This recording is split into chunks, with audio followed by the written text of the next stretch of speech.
Mega Man has enough weapons to outfit a small army, so he must have killed a bunch of stuff, right? Today we find out as I play through Mega Man 1 for the first time and keep track of everything I kill. Before starting my playthrough, the only thing I knew was that it's a platformer where you can use weapons obtained from defeated bosses. The mission select screen allows you to play the 6 main levels in any order, which is pretty cool.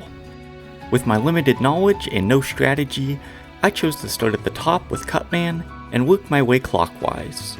A few minutes into the first level and my biggest issue was that I couldn't get the hang of the platforming. For whatever reason, I found myself throwing our hero into the nearest death pit when attempting any jump, and throughout my playthrough this never really got any better. After defeating a few flying hamburgers, I encountered my first boss, Cutman, who promptly destroyed my soul, but the game is surprisingly generous and spawns you very close to the boss room, so on my second attempt I was able to beat him without rewinding. Until it was a last hit situation, and then I rewound like heck so I wouldn't have to do it again. The Gutsman level is where my platforming nightmare began.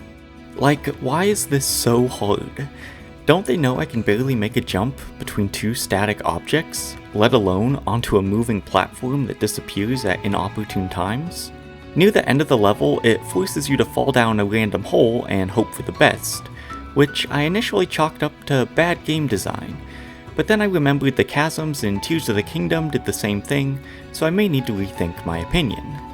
At the start of the 3rd level, I finally remembered to try switching my weapon, and unfortunately I chose Gutman's, which allows you to pick up and throw blocks.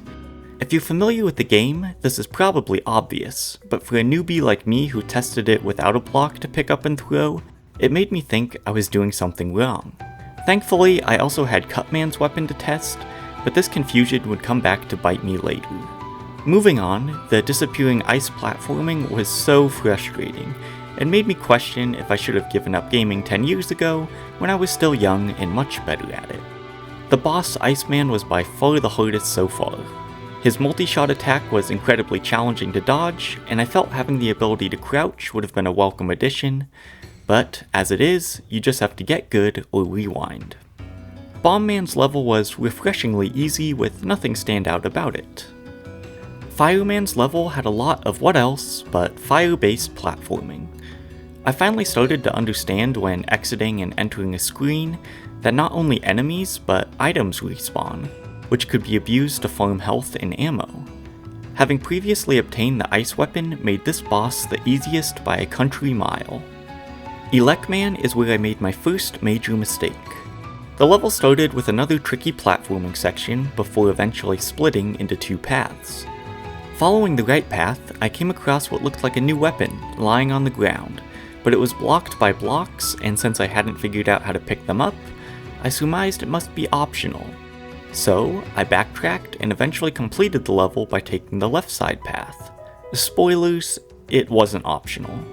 Reaching the level's end, and due to my own incompetence, I ended up fighting Elecman on hard mode. By this point I understood that bosses had a weapon they were weak against, so I tried every one I had except Cutman's, which is dumb because I already had it, but I just never tried it.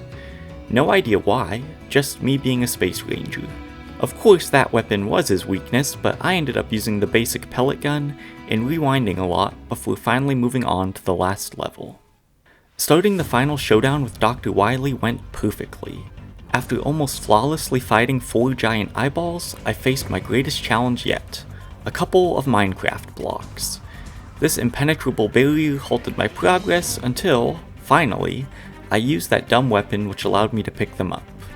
I then continued onward, battling and platforming and cheating, rewinding, until I was halted again by a pit that I couldn't climb.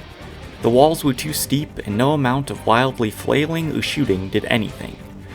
I finally looked up the solution and found that yes, I needed to go back and grab that optional weapon I had passed up earlier. And what did I need to do to reach it? Use the block picker-upper gun, of course. All my mistakes coming back to haunt me. I was kinda dreading going back, but I actually had a lot of fun replaying Elecman's level. Knowing what was coming, I more easily evaded damage and started to see the potential fun of learning and mastering the levels. Since I had already beaten him before, I looked up the boss's weakness and destroyed him on the second attempt with Cutman's weapon. Back to Dr. Wily. I returned to the unclimbable pit and learned the bizarre magnet gun.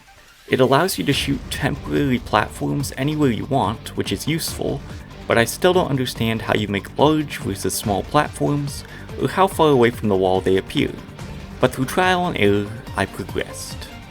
This last level was long, and here I encountered the toughest roadblock so far, Yellow Devil.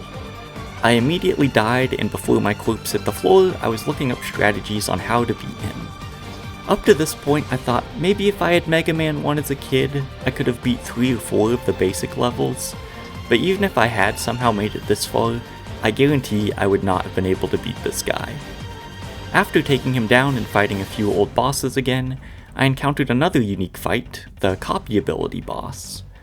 This guy was super neat, as I believe it spawns with whatever weapon you happen to have equipped when you fall into his arena, which for me was the fire weapon.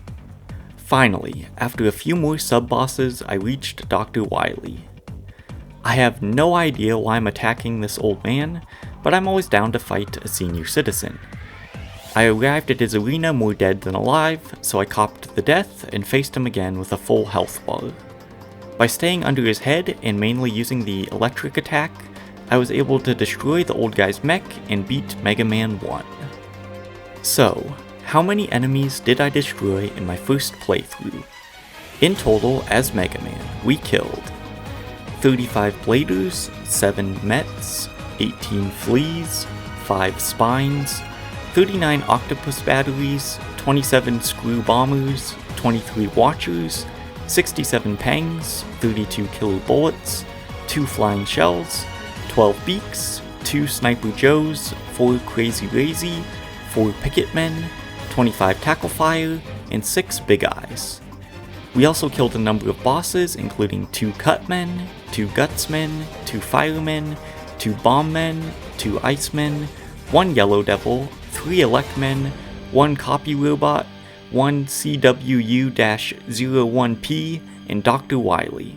This brings the grand total to 325 enemies. This puts Mega Man in 13th place, just behind Toad from Captain Toad Treasure Tracker, and just ahead of Pax from Mushroom Men and the Spore Wars.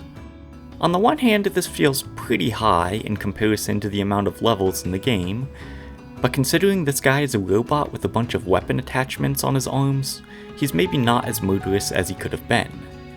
Mega Man 1 is unique among the games I've played in that I didn't love it, but it was fun enough that it made me want to play its sequels to see how they improved on the original. Which is something I can't say about previous episodes like Wild Guns or Double Dragon. While I don't see myself ever coming back to the original, I can appreciate the replay value it has. Learning what weapons are best versus specific bosses and then optimally planning level order could be a fun challenge. I also appreciated how much more rewarding killing bosses is when you get their weapon after defeating them. Another thing I liked was how fun it was to experience a new game and have to learn the iconography and game systems. By this point, I know the attack patterns of many Mario enemies and how power-ups will affect me. But here, I had to learn everything from scratch, and something as basic as knowing that changing your equipped weapon will change what ammo spawns made the playthrough a ton of fun. It had been a while since I've had to learn a game like this, and I liked the added challenge it brought. If you've made it this far, thanks for watching, and I'll see you in the next video where we track the kill count of another video game protagonist.